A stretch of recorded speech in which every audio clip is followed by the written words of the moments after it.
Welcome back. If you are a parent, you know that this time of year can really bring up a lot of emotions. Back to school season brings excitement and, of course, some nervousness as well. We're joined by Dr. Charlotta Dennis with Priority Health to talk about ways that we can ease your child as they head back into the classroom here very soon. So let's talk about separation anxiety. How can we tell if our child might be experiencing that? One way you can tell is if the anxiety is overwhelming. Sometimes children can't express themselves, but if they start having trouble sleeping, having trouble eating, and they just can't get away from their thoughts, then you may want to take a closer look at what they're experiencing. Yeah, and is this something that could happen in a student of any age? Of any age.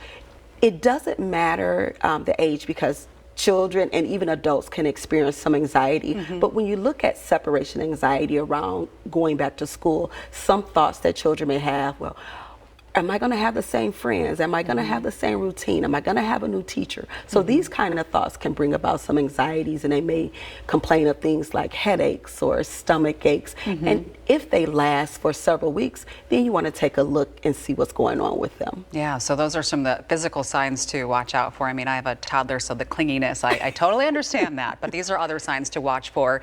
If you see these, what can we do as parents to be proactive to help our students? As parents, you want to make sure that you're doing things like setting up times for them. You want to change their schedule and be consistent as you can with the schedules. So about a week or two before it's time to go back to school, get that nighttime routine down so they are expecting to wake up and get ready for school, but also let them know that this is a safe space.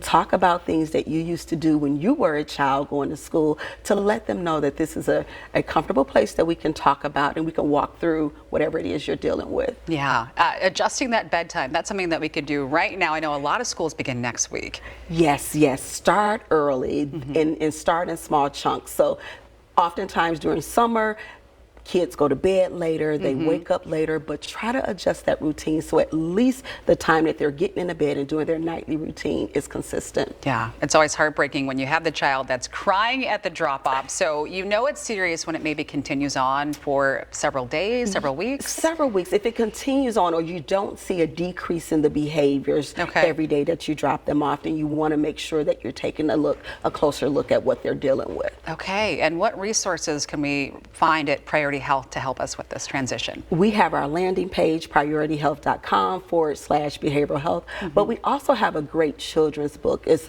called Frida's Fireworks, and it's about a young lady who has some anxieties, and they are able to learn resilience and very simple coping skills. So that'll be great, and parents can read it free online at priorityhealth.com/Frida. Yeah, and we talked about that on the show, so you can also find more information about that on our website as well. I thank you so much, Dr. Dennis, for being with us. Yes, I thanks for appreciate your having time. We'll be right back after this.